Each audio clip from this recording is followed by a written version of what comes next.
بسم اللہ الرحمن الرحیم۔ اکثر یہ سوال اٹھتا ہے کہ کیا ہم اللہ تعالیٰ سے اس دنیا میں آنے سے پہلے مل چکے ہیں؟ اگر یہ بات کسی عالم دین کے سامنے کی جائے تو فوراً اختلافی بحث شروع ہو جاتی ہے، کیونکہ یہ موضوع ہمیشہ سے ہی نازک اور نزاعی رہا ہے۔ مگر حقیقت یہ ہے کہ یہ نہ صرف ایک قرآنی سچائی ہے بلکہ آج کی سائنسی تحقیقات بھی اس کے کچھ اثرات انسانی شعور میں محسوس کرتی ہے۔ کبھی آپ نے اپنے اندر ایک انجانی کمی، ایک عجیب سا خلا محسوس کیا ہے؟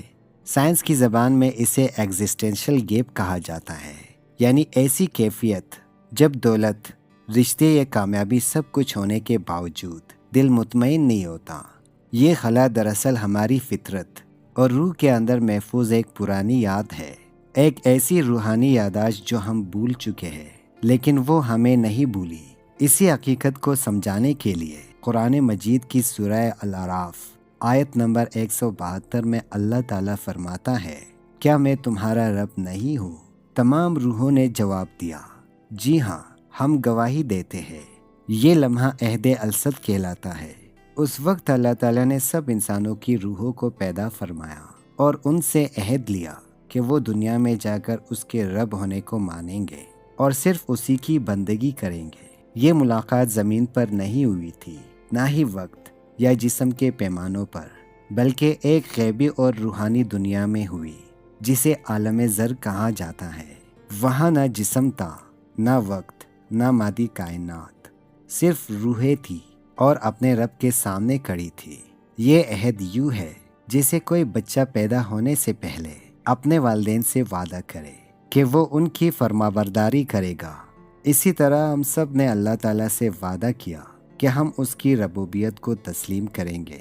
محترم ناظرین، انسان اس دنیا میں آنے سے پہلے صرف ایک نوری وجود تھا، ایک روح جس کا تعلق اللہ کے عالم امر سے تھا۔ جب اللہ نے اسے دنیا میں بھیجا تو وہی آزاد روح ایک محدود جسم کے اندر ڈال دی گئی، گویا وہ لامحدود نوری ہستی ایک جسم میں قید ہو گئی اور محدود شعور میں ڈل گئی۔ یہی وجہ ہے کہ آج کی سائنس بھی مانتی ہے کہ انسانی شعور صرف دماغ کی پیداوار نہیں ہے۔ اصل انسان وہ شعور ہے جو جسم سے آزاد بھی ہو سکتا ہے اور جس کی اصل کسی اور جہاں سے ہے۔ اسی لیے انسان کے دماغ میں ہمیشہ ایک بے چینی اور نامکمل پن رہتا ہے جسے دنیا کی کوئی چیز ختم نہیں کر سکتی۔ اسے صرف اور صرف اللہ کے ذکر سے پر کیا جا سکتا ہے۔ جب آپ خاموشی اختیار کرتے ہیں اور ذکر الہی میں ڈوب جاتے ہیں تو رفتہ رفتہ آپ کا نفس اور آنا پیچھے ہٹنے لگتے ہیں اور صرف روح باقی رہ جاتی ہے۔ یہی لمحہ شہود کہلاتا ہے جب انسان اپنے اصل نوری وجود کو پہچاننے لگتا ہے اور اللہ کے قریب محسوس کرتا ہے۔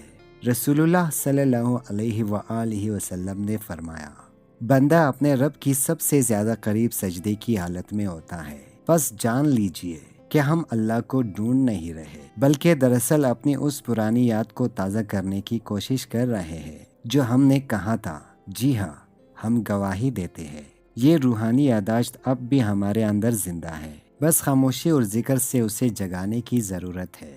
اور یہی ذکر دل کے دروازے کھول دیتا ہے اور انسان کو روحانی بیماریوں سے نجات دلاتا ہے۔ اگر کبھی آپ دل کی گھٹن اور اداسی محسوس کریں تو کچھ لمحے اکیلے بیٹھ کر درود شریف یا استغفار پڑھیں۔ انشاءاللہ آپ کو محسوس ہوگا کہ واقعی ہم اپنے رب سے پہلے مل چکے ہیں اور وہ عہد آج بھی ہمارے اندر محفوظ ہے۔ اگر یہ بات آپ کے دل کو لگی تو تبصروں میں ضرور لکھیے، ہاں ہم نے گواہی دی، اور اس پیغام کو دوسروں تک بھی پہنچائیے تاکہ سوئی ہوئی روحیں جاگ سکے۔ اللہ تعالی ہمیں عہد پر قائم رہنے اور اپنی یاد میں زندہ رکھنے کی توفیق عطا فرمائے، آمین۔